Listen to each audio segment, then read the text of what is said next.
भूगोल, जिसे पृथ्वी का वर्णन कहा जाता है, और पृथ्वी सौर मंडल का एकमात्र ऐसा ग्रह है जहां जीवन मौजूद है। और जहां तक प्रश्न है सौर मंडल का, तो सौर मंडल बना है निहारिका के माध्यम से। अब निहारिका को हम नेब्यूलर हाइपोथेसिस में लाप्लेस के साथ बहुत विस्तृत तरीके से जानेंगे। अभी हम सौर मंडल की परिभाषा में इतना ही वर्णित कर रहे हैं कि सौर मंडल सूर्य, तारों, 8 ग्रहों, उपग्रहों और अनेकों लाखों छोटे छोटे पिंड जैसे कि शुद्ध ग्रह, धूमकेतु, उल्का पिंड, इन सब का एक समूह है। हमें अपने अंतरिक्ष में अनेकों खगोलीय पिंड दिखाई देते हैं। तो चलिए इस वीडियो में हम अनेक खगोलीय पिंडों की चर्चा करते हैं और देखते हैं कि कौन से खगोलीय पिंड की कौन कौन सी विशेषताएं हैं जिससे यूपीएससी की प्रारंभिक परीक्षा में प्रश्न बन सकते हैं। हेलो एवरीवन, मैं हूं अपूर्वा राजपूत। आप मुझसे अनअकैडमी के अलग अलग प्लस कोर्सेस और फ्री कोर्सेस में मिल सकते हैं। यहाँ पर अगर आप लोग मेरे साथ अनअकैडमी प्लस पे जुड़ना चाहते हैं तो मेरा रेफरल कोड है अपूर्वा23। मैं आपको अनअकैडमी प्लस के सारे बैचेस में मिल जाऊंगी हिंदी मीडियम में ज्योग्राफी को कवर करने के लिए। चलिए, तो आज के वीडियो को शुरू करने से पहले आप लोगों के लिए एक प्रश्न है। आपको निम्नलिखित में से सत्य कथन को पहचानना है। पार्थिव ग्रह यानी कि टेरेस्ट्रियल प्लैनेट गैसों के बने हैं, जबकि जोवियन ग्रह धातुओं के। पार्थिव ग्रह सूर्य के नजदीक है, इसीलिए इनमें गैसें संगठित हो सकी, मतलब धातुओं का रूप ले सकी। पृथ्वी आकार में सबसे बड़ा जोवियन ग्रह है। आपको बताना है इनमें से सही कथन कौन सा है। तो इसका उत्तर दीजिए आप मुझे कमेंट बॉक्स में। इस प्रश्न का सही उत्तर मैं आपको बताऊंगी अगली वीडियो के कमेंट बॉक्स में ही। चलिए, तो हम शुरुआत करते हैं सबसे पहले हमारे टिमटिमाते हुए तारों से। तारे वो खगोलीय पिंड हैं जो आकार में बहुत बड़े होते हैं और जिनके पास अपनी ऊष्मा, अपना प्रकाश होता है, जिसे वो बड़ी मात्रा में उत्सर्जित भी करते हैं। हम सभी ने अपने स्कूल टाइम में वो कविता तो सुनी ही है, ट्विंकल ट्विंकल लिटिल स्टार। लेकिन वास्तव में ये जो तारे हैं ये तो टिमटिमाते ही नहीं। अगर मैं आपको सच बताऊं ना, तो जहां पर आपको आसमान में तारे दिखाई देते हैं वहां ये होते भी नहीं है। असल में तारे जहां आपको दिखाई देते हैं उससे थोड़ा सा नीचे होते हैं। हमारी आंखों के रेटिना पे तारों से आने वाली रोशनी जहां प्रतिबिंब बनाती है उससे हमें लगता है कि तारे थोड़े से ऊपर हैं। इनकी वास्तविक जहां पर ये होते हैं उसे कहा जाता है एक्चुअल पोजीशन, और हमें जो दिखाई देती है उसे हम कहते हैं एपरेंट पोजीशन ऑफ स्टार। तारों और हमारे बीच हमारी पृथ्वी का एक बहुत बड़ा वायुमंडल फैला हुआ है। हमारी पृथ्वी के वायुमंडल में अनेक परतें हैं और ये जो परतें हैं इनमें से हर परत की सघनता अलग अलग है, और इसीलिए तारों के माध्यम से जो प्रकाश आता है निर्वात में, वैक्यूम में, जहां कोई हवा नहीं है अंतरिक्ष में, वहां तक तो सीधे आता है। लेकिन उसके बाद जब ये वायुमंडल की अलग अलग परतों में आता है तो क्या होता है, ये अलग अलग तरीके से ये जो प्रकाश है ये मुड़ता जाता है, अपवर्तित होता जाता है। बिल्कुल वैसे ही जैसे कांच की ग्लास में अगर आप एक पेन को डालते हैं तो जितना भाग पेन का पानी में है वो आपको थोड़ा सा ज्यादा तिरछा दिखाई देता है, क्योंकि जब माध्यम अधिक सघन होता है, सघनता में अंतर आता है, तो प्रकाश भी परावर्तित हो जाता है, अपवर्तित हो जाता है। वैसे ही यहाँ पे आप देख सकते हैं कि हमारी आंखों तक तारों की जो रोशनी आती है वो अलग अलग वायुमंडलीय परतों से अपवर्तित होकर आती है। फिर कुछ क्षणों बाद हवा चल जाती है और हमारे लिए ये जो लकीर इस तरीके से आ रही थी ये फिर चेंज हो जाती है हवा के अणुओं के बीच। तो कभी हमें लगता है कि तारा यहाँ था, कभी हमें लगता है तारा यहाँ था। तो हमारी आंखें ये सोचती हैं कि ये तारा टिमटिमा रहा है, ट्विंकल कर रहा है। बल्कि दोस्तों वास्तव में ऐसा कुछ होता ही नहीं है। तारे, स्टार्स तो कभी ट्विंकल करते ही नहीं है। ये तो हमारी आंखों का भ्रम है। चलिए अगले खगोलीय पिंड के बारे में जानते हैं जो है ग्रह। ग्रह यानी कि प्लैनेट, ये वो खगोलीय पिंड होते हैं जिनके पास अपनी प्रकाश, अपनी ऊष्मा होती है। अपनी ऊष्मा नहीं होती है, सॉरी, ये वो खगोलीय पिंड होते हैं जिनके पास अपनी प्रकाश और ऊष्मा नहीं होती है, तभी तो ये ग्रह हैं। ये अपनी प्रकाश और ऊष्मा को तारों के माध्यम से प्राप्त करते हैं। वर्तमान में हमारे सौरमंडल में 8 ग्रह हैं जो कि सूर्य के गुरुत्वाकर्षण बल से बंधे हुए हैं और ये दीर्घ वृत्ताकार कक्षा में सूर्य की परिक्रमा करते हैं। हम ग्रहों को भी 2 भागों में विभाजित करते हैं, भीतरी ग्रह और बाहरी ग्रह। भीतरी ग्रहों को हम इनर प्लैनेट और बाहरी ग्रहों को आउटर प्लैनेट कहते हैं अंग्रेजी में। देखिए आप सभी यहाँ पर हमारे सौरमंडल का एक चित्र बचपन से देखते आ रहे हैं। इसमें आप क्या देखते हैं, इस चित्र में आप लोग हमेशा से ही एक एस्टेरॉयड बेल्ट को देखते हैं। एस्टेरॉयड बेल्ट मतलब कि आप लोग यहाँ पे शुद्ध ग्रह की पेटी देखते हैं। ये नीचे देखिए, आप जानते हैं कि मंगल और बृहस्पति के बीच शुद्ध ग्रहों की पेटी होती है। अब ये शुद्ध ग्रह क्या है, शुद्ध ग्रह की पेटी क्या है, ये मैं आपको इसी वीडियो में आगे बता रही हूँ। लेकिन सूर्य और शुद्ध ग्रह की पेटी के भीतर, इनके बीच में जो ग्रह है, इन्हें हम क्या कहते हैं, भीतरी ग्रह।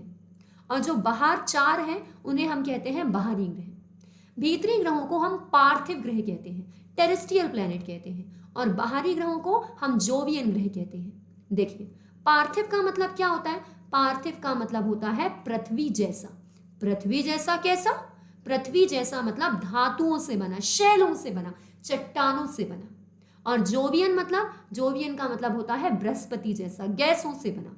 तो आप यहाँ पे देख सकते हैं कि जो हमारे बाहरी ग्रह हैं वो गैसों से बने हैं, वहां धातु नहीं है, वहां शैल नहीं है। तो यहाँ पे इसका कारण क्या है कि भीतरी ग्रह पार्थिव है और बाहरी ग्रह गैसों के बने हैं। तो देखिए, भीतरी ग्रहों का घनत्व अधिक है, वहां शैल है, धातु है, क्योंकि ये सूर्य के नजदीक है। जो ग्रह सूर्य के नजदीक थे, सूर्य के माध्यम से चलने वाली जो सौर पवनें हैं, उन्होंने हमारे भीतरी ग्रहों के अतिरिक्त वायुमंडल को उड़ा दिया। इसी के साथ बाहरी ग्रह दूर थे तो उनके अतिरिक्त वायुमंडल को ये सौर पवनें नहीं उड़ा पाई। इसी के साथ भीतरी ग्रह सूर्य के करीब थे तो गैसें गर्म होकर संगठित हो पाई और धातु बना पाई। और जो बाहरी ग्रह है वो सूर्य से दूर है, इसलिए यहाँ पर धातु संगठित नहीं हो पाई।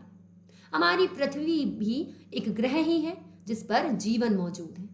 अब जब भी हम लोग सौरमंडल की बात करते हैं तो इसमें हम अलग अलग खगोलीय पिंडों को देखते हैं। सूर्य, तारे, चंद्रमा इन सब की बात तो हम बार बार करते हैं, लेकिन यहाँ पे हमें कुछ और भी खगोलीय पिंडों के बारे में जानना है, जैसे शुद्ध ग्रह, उल्का पिंड और धूमकेतु। और पिछले कुछ दिनों से करंट अफेयर में उल्का बौछार यानी कि मेटियोर शावर है, तो हम उसके बारे में भी जानेंगे। देखिए, सबसे पहले हम देखते हैं कि शुद्ध ग्रह क्या है। शुद्ध ग्रह तारों, ग्रहों और उपग्रहों के ही अतिरिक्त कुछ ऐसे पिंड होते हैं जो सूर्य का चक्कर लगाते हैं। वास्तव में ये ग्रहों के ही टूटे हुए भाग हैं, जो बहुत वर्ष पहले जब ग्रह बन रहे थे तब विस्फोट के माध्यम से उनसे टूट करके अलग हो गए थे, और अब ये भी सूर्य की परिक्रमा करते हैं। ये मंगल और बृहस्पति के बीच पाए जाते हैं, इसीलिए वहां पर हम इन्हें क्या कहते हैं कि ये शुद्ध ग्रह की पेटी है। ये आप लोगों के लिए एस्टेरॉयड बेल्ट है। इसी के जैसा एक और नाम होता है मीटियोरॉइड, उल्का पिंड। ये क्या है? तो देखिए, उल्का पिंड छोटे छोटे पत्थरों के टुकड़े हैं जो सूर्य की परिक्रमा कर रहे हैं। अब आपको जानना यह है कि इन 3 शब्दों में भी बड़ा भारी अंतर है, मीटियोरॉइड, मीटियोर और मीटियोरॉइड। सुनिए, वो पत्थर के टुकड़े जो स्वतंत्र रूप से आसमान में घूम रहे हैं उन्हें हम कहते हैं मीटियोरॉइड। वो जो जाते जाते मतलब घूमते घूमते कभी कभी हमारी पृथ्वी के वायुमंडल में प्रवेश कर जाते हैं। तो हमारी पृथ्वी के वायुमंडल में जो तीसरी परत है, मध्यमंडल, जिसे आप लोग कहते हैं मीजोस्फीयर, उसमें घर्षण के कारण इनमें आग लग जाती है। सवाल उठता है, पहली 2 लेयर्स में आग क्यों नहीं लगी? देखिए, बहिर्मंडल और आयन मंडल में जो हवा के कण हैं वो बहुत दूर दूर थे, तो उतना घर्षण नहीं हुआ। मध्यमंडल तक आते आते इतना घर्षण हो गया कि उल्का में आग लग जाती है, और यहाँ पे जब वो जलता है तो हम उसे मीटियोर कहते हैं। हजारों उल्का रोज हमारे वायुमंडल में जल के राख हो जाते हैं और मुझे और आपको पता भी नहीं चलता। जब कभी कोई उल्का पूरी तरीके से नहीं जल पाता और उसका अधजला भाग पृथ्वी पे गिरता है तो उससे पृथ्वी पे गड्ढे बन जाते हैं, धरातल पे कुछ गड्ढे बन जाते हैं, और जो अधजला भाग पृथ्वी पे गिरता है उसे हम कहते हैं मीटियोरॉइड। देखिए, मीटियोरॉइड डी वाला ये क्या है जो स्वतंत्र रूप से घूम रहा है। मीटियोर जिसके लास्ट में आर लगा है, ये क्या है जो मध्यमंडल में जल के राख हो जाते हैं। और मीटियोरॉइड टी वाला क्या है जो अधजला भाग धरती पर गिरता है। इसी के साथ आपको देखना है धूमकेतु यानी कि कमेट्स के बारे में। देखिए, अब ये कमेट्स क्या है? धूमकेतु भी एक तरीके के सौरमंडलीय निकाय ही होते हैं, पर आपको ध्यान रखना है कि ये धूल और बर्फ के बने होते हैं। यहाँ पे आपको जानना है कि जो धूमकेतु हैं ये बर्फ के क्यों बने हैं, क्योंकि ये सूर्य से बहुत दूर होते हैं, सौरमंडल के अंतिम भाग में। इसीलिए आपको देखना है कि ये बर्फ के बने होते हैं क्योंकि इनको ऊष्मा नहीं मिलती। अब किसी भी धूमकेतु के 3 भाग हैं, न्यूक्लियस, कोमा और टेल। न्यूक्लियस को हम हिंदी में कहते हैं नाभि, कोमा को हम लोग क्या कहते हैं, कोमा हिंदी में भी, और टेल को हम कहते हैं प्रच। दिवाली में आप जैसे एक रॉकेट को जलते हुए देखते हैं ना, बिल्कुल वैसे ही ये जलता है। अगर मैं आप लोगों को वास्तव में बताऊं तो ये जो धूमकेतु हैं ये भी सूर्य की परिक्रमा करते हैं। पर कभी कभी क्या होता है, कभी कभी ये होता है कि ये जो धूमकेतु हैं ये परिक्रमा करते करते अपना रास्ता भटक जाते हैं और हमारे सूर्य के पास आ जाते हैं। जब ये सूर्य के पास आ जाते हैं तो इनमें आग लग जाती है, और इनमें जब आग लगती है तो ये इस तरीके से आपको दिखाई देते हैं। इनके पीछे आपको टेल, पृष्ठ जैसी दिखाई देती है जलती हुई, जैसे रॉकेट के पीछे दिखाई देती है। बीच वाला भाग कहलाता है आप लोगों के लिए न्यूक्लियस, और आजू बाजू का ये जलता हुआ भाग कहलाता है कोमा। तो अब तक आप लोगों ने इन तीनों में अंतर समझा कि शुद्ध ग्रह अलग है, आप लोगों के लिए उल्का पिंड अलग है और धूमकेतु अलग है। अब मैं आपको यूपीएससी प्रीलिम्स के लिए कुछ इंपॉर्टेंट चीज बताती हूँ। ये सिर्फ 2021 के प्रीलिम्स के लिए नहीं, बल्कि आगे तक बहुत काम आने वाली है। जो प्रश्न बनते हैं ना वो यहीं से बनते हैं। आपको बेसिक समझना होता है बट फिर उसको करंट से लिंक करना होता है। तो ये मैं आप लोगों के लिए रिवीजन सीरीज लेके आई हूँ। आपको ऐसा लग रहा होगा कि अपूर्वा मैम तो यहाँ पर बहुत स्पीड में पढ़ा रही हैं। जी हाँ, मैं आपको प्लस क्लासेस में जो चीज़ 10 घंटों में कराती हूँ ना वो यहाँ आधे घंटे में करा रही हूँ, क्योंकि ये रिवीजन सीरीज है। तो अगर आप लोग बेसिक से बिल्कुल डीप में समझना चाहते हैं तो आप मेरे साथ प्लस में जुड़ सकते हैं, या फिर अगर आप मान लीजिए किसी कारण से प्लस में नहीं जुड़ रहे हैं तो फ्री स्पेशल क्लास में भी आप मुझसे लाइव पढ़ सकते हैं। देखिए, अभी तो जिन लोगों को प्रीलिम्स के लिए जल्दी जल्दी रिवीजन करना है हम उन पर ध्यान देते हैं। अच्छा, एक बात बताइए, कभी आपने ऐसा सुना है कि आज रात को धरती पर गिरने वाला है एक बहुत बड़ा शुद्ध ग्रह, जिससे धरती पर आएगा प्रलय और आप सबका जीवन हो जाएगा खत्म? हंसी आ रही है ना? जी, मैंने और आपने बचपन से हमेशा ही ऐसी अफवाहों को बड़ा सुना है, लेकिन क्या बताएं, आज तक ना तो ऐसा कोई शुद्ध ग्रह टकराया, ना ये पृथ्वी पर जीवन खत्म हुआ। तो क्या सच में हमें ऐसे शुद्ध ग्रहों को लेकर चिंतित होना चाहिए कि कभी कोई शुद्ध ग्रह आएगा, पृथ्वी से टकराएगा और उसके टकराने के बाद पृथ्वी पे जीवन खत्म हो जाएगा? नहीं, लेकिन हाँ भी, तो हमारे जो वैज्ञानिक हैं वो कहते हैं कि हम किस तरीके से ये बताते रहें, कि हम किस तरीके से रिसर्च करते रहें कि कब कोई एस्ट्रॉइड हमारी पृथ्वी से टकरा सकता है। नहीं, क्योंकि ये तो करोड़ों की संख्या में शुद्ध ग्रह हमारे सौर मंडल में है। अगर हम इन्हीं पे रिसर्च करते रहेंगे तो दूसरे काम कौन करेगा? तो यहाँ पे हमारे जो वैज्ञानिक है वो हमें बताते हैं NEA के बारे में, यानी कि नियर अर्थ एस्टेरॉइड के बारे में। जो आप लोगों को मैंने बताया कि शुद्ध ग्रह कहाँ होते हैं, इनकी कक्षा होती है कि ये हमेशा इस तरीके से जो घूमते हैं ये मंगल और बृहस्पति के बीच ही होते हैं। सारे के सारे शुद्ध ग्रह जो हैं आपको वहीं दिखाई देते हैं। लेकिन कई बार ये क्या करते हैं, ये अपने मुख्य एस्टेरॉइड बेल्ट से भाग जाते हैं। Asteroid can sometimes escape the main asteroid belt, और तब क्या होता है, तब ये पृथ्वी की कक्षा के करीब आ जाते हैं और कई बार तो हमारी पृथ्वी की कक्षा को प्रतिच्छेद भी कर देते हैं। तो जो शुद्ध ग्रह हमारी पृथ्वी की कक्षा के पास आ जाते हैं उन्हें हम क्या कहते हैं? नियर अर्थ एस्टेरॉइड, यानी कि NEAs। तो हमारे जो वैज्ञानिक हैं वो इन्हीं को लेकर चिंतित होते हैं। अब देखिए, आप लोग जब भी कभी द हिंदू वगैरह में एडिटोरियल पढ़ते हैं या फिर नासा की कोई वेबसाइट पे देखते हैं तो आपको सुनने को मिलेगा कि एक शुद्ध ग्रह हमारी पृथ्वी के पास से गुजरा जो अबोर कैटेगरी का था, या अपोलो श्रेणी का था, या अटेन का था, या अटीरा का था। अब ये क्या है भाई, अमोर, अपोलो, अटेन, अटीरा? देखिए, ये है आपकी शुद्ध ग्रह के कुछ ग्रुप्स, एस्ट्रॉइड के कुछ ग्रुप। हम पृथ्वी की कक्षा के कितने करीब हैं, पृथ्वी की कक्षा को प्रतिच्छेद कर रहे हैं या नहीं, इसके हिसाब से इन्हें अलग अलग ग्रुप्स में बांट देते हैं। सबसे पहला है अटीरा। अटीरा जो होते हैं ये कैसे होते हैं?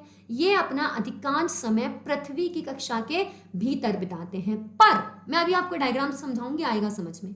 लेकिन ये कभी भी पृथ्वी की कक्षा को क्रॉस नहीं करते। उसके बाद आता है अटेन। अटेन वो होते हैं जो हमारी पृथ्वी की कक्षा को क्रॉस तो करते हैं परंतु अपना अधिकांश समय पृथ्वी की कक्षा के भीतर ही बिताते हैं। अपोलो वो होते हैं जो हमारी पृथ्वी की कक्षा को क्रॉस करते हैं पर अपना अधिकांश समय पृथ्वी की कक्षा के बाहर बिताते हैं। अमोर वो होते हैं जो पृथ्वी की कक्षा को कभी भी क्रॉस नहीं करते और अपना अधिकांश समय पृथ्वी की कक्षा के भीतर बिताते हैं। मैं जानती हूँ अभी मैंने पिछले 1 मिनट में जो बोला वो आपको समझ में नहीं आया, तो यहाँ देख लीजिए। देखिए, आई थिंक रुकिए मैं जूम करती हूँ। सबसे पहले यहाँ देखिए, आई रियली डोंट नो कि मेरे कारण आपको ये चित्र ठीक से दिख रहा है या नहीं। आपको देखना है कि यहाँ पे अटेन है। अटेन कैसा होता है? ये जो ब्लू वाला आप लोगों के लिए सर्कल है ना, ये पृथ्वी की कक्षा है। और ग्रे वाला क्या है? सारे चित्रों में ग्रे वाला है आप लोगों के लिए हमारे शुद्ध ग्रह की कक्षा, और ये येलो वाला सन है। तो यहाँ पे आपको देखना है हमारी पृथ्वी की कक्षा के अंदर क्या हुआ है। ये चित्र मैं आपको टेलीग्राम में प्रोवाइड करवा दूंगी, अगर अभी नहीं दिख रहा है तो आई एम रियली सॉरी। यहाँ पे जो शुद्ध ग्रह है वो क्या करता है, वो शुद्ध ग्रह आप लोगों के लिए पृथ्वी की कक्षा के भीतर आ जाता है, पृथ्वी की कक्षा के भीतर रहता है, पर पृथ्वी की कक्षा को ऐसे क्रॉस करते हुए नहीं घूमता। ये क्या है, अटीरा। इसके बाद आप देखिए अटेन। अटेन कैसा होता है, अटेन हमारी पृथ्वी की कक्षा को प्रतिच्छेद करता है, और देखिए इसके घूमने का जो समय है उसमें अधिकांश समय हमारी पृथ्वी की कक्षा के भीतर ही बिताता है। अपोलो क्या होते हैं, अपोलो वो होते हैं जो हमारी पृथ्वी की कक्षा को क्रॉस करते हैं, पर अपना अधिकांश समय ये जो शुद्ध ग्रह हैं, श्रेणी के जो शुद्ध ग्रह हैं, वो पृथ्वी के बाहर बिताते हैं। इसके बाद अगर मैं आप लोगों को बताऊं अमोर, तो अमोर वो है जो पृथ्वी की कक्षा को क्रॉस भी नहीं करते और अपना अधिकांश समय पृथ्वी की कक्षा के बाहर बिताते हैं। चलिए, तो मैं आशा करती हूँ कि आपका NEA वाला जो टॉपिक है आपको समझ में आया होगा, और अगर आप इसको डीप में पढ़ना चाहते हैं तो मैंने कहा तो है, या तो प्लस कोर्सेज ज्वाइन कर सकते हैं आप, या स्पेशल क्लास में मुझे ज्वाइन कर सकते हैं। वहाँ पे हम इन चीज़ों को एक एक घंटे में बड़ा डीप में पढ़ते हैं। चलिए, तो जैसे मैंने आप लोगों को यहाँ पे एस्ट्रॉइड ग्रुप्स के बारे में बताया, ऐसे ही मैं आपको एक और चीज़ बताना चाहती हूँ जिसे कहते हैं उल्का बौछार या मीटियोर शावर। हम लोगों ने अभी कुछ मिनट पहले किसके बारे में पढ़ा था, उल्काओं के बारे में। हमने यहाँ पे जाना था उल्का बौछारों के, उल्का पिंडों के बारे में। तो इसी शब्द से बना हुआ है उल्का बौछार। ये जो उल्का बौछार वाली चीज़ है ये 2019 से ही काफ़ी न्यूज़ में है। तो इससे हमारी जो UPSC है वो कभी भी प्रश्न पूछ सकती है। ज़रूरी नहीं है 2021 में ही पूछे, 21, 22, 23, अब तो उसके पास सिलेबस में ये मैटर इंक्लूड हो गया, वो कभी भी पूछ सकती है। तो ये मीटियोर शावर, उल्का बौछार है क्या? आपने कभी टूटते हुए तारे का नाम सुना है? ये टूटता हुआ तारा वही है, मीटियोर। वो जो छोटे छोटे पत्थर के टुकड़े होते हैं ना, जब वो सूर्य के पास आते हैं तो जलने लगते हैं और हमारे मध्यमंडल में राख बन जाते हैं, यही है वो टूटता हुआ तारा, जिससे आप लोग विष भी मानते हो। चलिए, और पुच्छल तारा क्या है? पुच्छल तारा हम धूमकेतु को कहते हैं। तो जब एक टूटता हुआ तारा आसमान में से गुजरता है तो बड़ा ही खूबसूरत लगता है, पर कभी आपने कल्पना की है कि अगर बहुत सारे टूटते हुए तारे आपको एक साथ दिखाई दे तो कैसा लगेगा? ऐसा लगेगा जैसे टूटते हुए तारों की बरसात हो रही है। इससे ही कहा जाता है उल्का बौछार। अब ये उल्का बौछार कैसे आती है, ये सब आपको ये जो लिखा हुआ है इससे तो समझ में नहीं आने वाला। चलिए मैं समझाती हूँ। होता क्या है कि ये जो बड़े बड़े धूमकेतु हैं, धूमकेतु यानी कि कमेट, कमेट जो मैंने अभी आपको पढ़ा है ना, जो बर्फ के बने होते हैं, इनका आकार बहुत बड़ा होता है। जैसे हमारी पृथ्वी को सूर्य की परिक्रमा करने में 365 दिन लगते हैं, मतलब एक साल हम इसे कहते हैं। लेकिन इन कमेट्स को ना सूर्य की परिक्रमा करने में कभी 75 साल लगते हैं, किसी कमेट को 35 साल लगते हैं, तो किसी को 150 साल भी लगते हैं। तो क्या होता है, और ये जो सूर्य की परिक्रमा करते हैं ना कमेट, इनका कोई फिक्स पाथ नहीं होता है, इनकी कोई ऐसी फिक्स जगह नहीं होती है कि ये सूर्य की जो परिक्रमा कर रहे हैं ये बिल्कुल फिक्स तरीके से कर रहे हैं। ये क्या करते हैं, ये सूर्य की परिक्रमा बिल्कुल अपने टेढ़े मेढ़े मार्ग पे करते हैं।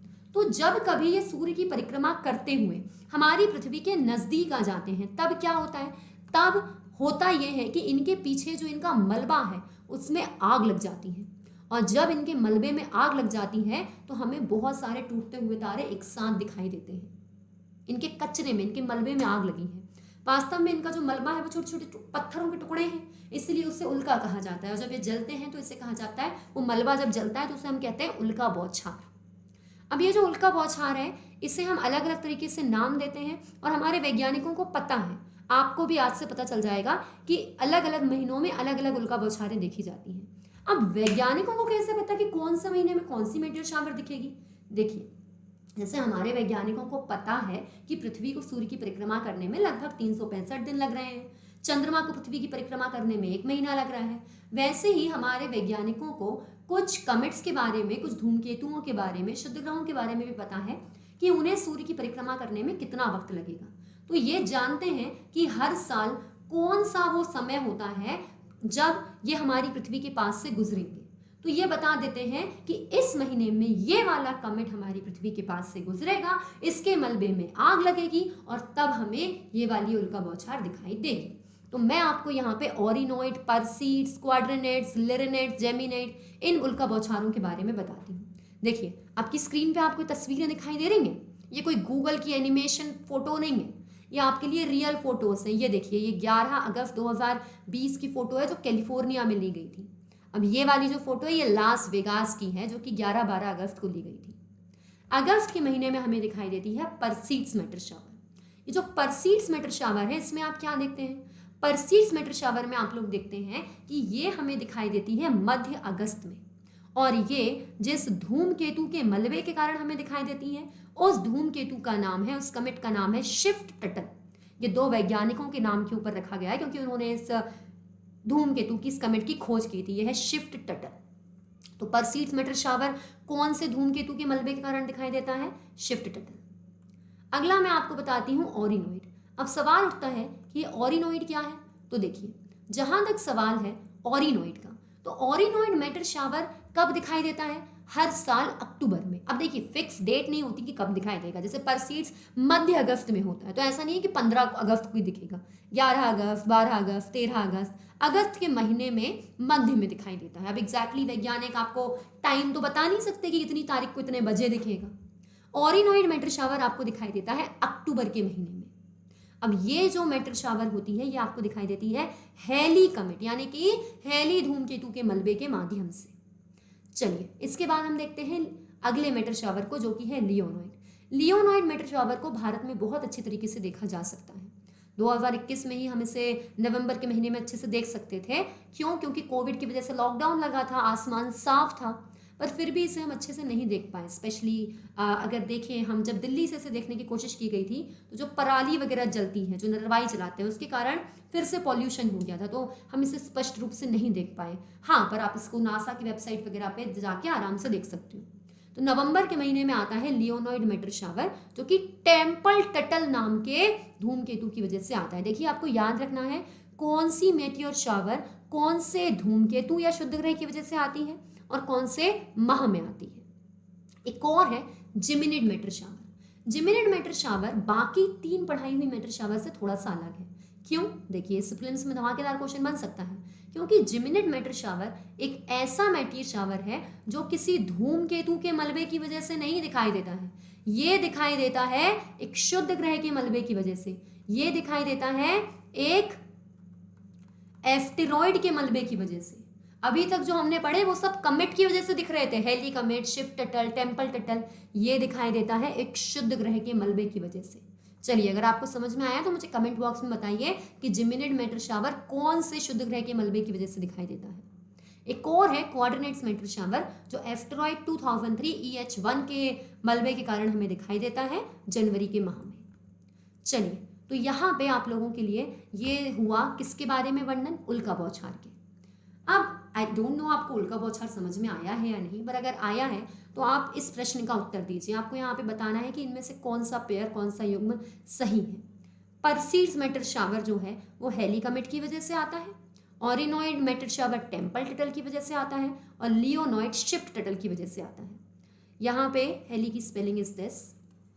तो यहाँ पे आपको बताना है कि इनमें से कौन सा जो आपका आंसर है वो सही है, मतलब इनमें से कौन सा युग्म सही है और कौन सा युग्म गलत है। केवल एक, केवल 3, कोई भी नहीं या सभी। इसका आंसर आप मुझे देंगे इसी वीडियो के कमेंट बॉक्स में, ठीक है। चलिए, तो अभी हम लोगों ने क्या सीखा? हमने अपने इस revision, fast forward revision mode में पृथ्वी के बारे में जाना, खगोलीय पिंडों के बारे में जाना, शुद्ध ग्रह, उल्का पिंड, धूमकेतु के बारे में जाना, एस्टेरॉइड ग्रुप्स के बारे में जाना, मेटियोर शावर के बारे में जाना। तो आप लोगों से मैंने आज की क्लास में सिर्फ 2 प्रश्न पूछे हैं, कल 5 पूछूंगी। तो यहाँ पे अगली वीडियो में आपको 5 प्रश्न मिलने वाले हैं जो उन्हीं टॉपिक से रिलेटेड होंगे जो मैं पूछने वाली हूँ। तो आपको आज की वीडियो कैसी लगी? क्या इससे आपका प्रीलिम्स के लिए एक फास्ट फॉरवर्ड रिवीजन हो रहा है, या आप मुझे कमेंट बॉक्स में ज़रूर बताएंगे। अगर आप लोगों ने मुझे अभी तक अनअकैडमी प्लस पे फॉलो नहीं किया है तो क्या कर रहे हो? यूपीएससी की तैयारी कर रहे हैं ना, तो अनअकैडमी को डाउनलोड कीजिए, अपने फ़ोन में इंस्टॉल कीजिए, अपूर्वा राजपूत सर्च कीजिए और मुझे फॉलो कीजिए। वहाँ पे मैं आपको फ्री क्लासेस में भी मिल जाऊँगी, जो बिल्कुल फ्री होती है, जहाँ पे मैं डेली कभी 1 घंटा, कभी 2 घंटा ज्योग्राफी के लेक्चर्स लेती हूँ, करंट अफेयर्स के, पॉलिटी के। और प्लस में अगर आप जुड़ना चाहते हैं तो हमारे पास भारत के शीर्ष अध्यापक हैं जो आप लोगों को यूपीएससी को क्रैक करने की एक तरीके से पूरी की पूरी गारंटी देते हैं, अगर आप मेहनत सच्ची रखते हैं। तो यहाँ पे प्लस कोर्सेस में जुड़ने के लिए आप कोड यूज़ कीजिए जो है अपूर्वा23, और मेरे जो भी नए प्लस कोर्सेस आ रहे हैं उनमें आप एनरोल कर सकते हैं। चलिए, अब आपसे मुलाकात होगी अगली वीडियो में। तब तक अपना ध्यान रखिए, इस वीडियो को शेयर कीजिए, और अगर आप इस वीडियो के बारे में अपना कोई भी फीडबैक देना चाहते हैं तो मुझे कमेंट बॉक्स में दीजिए। चलिए, थैंक यू।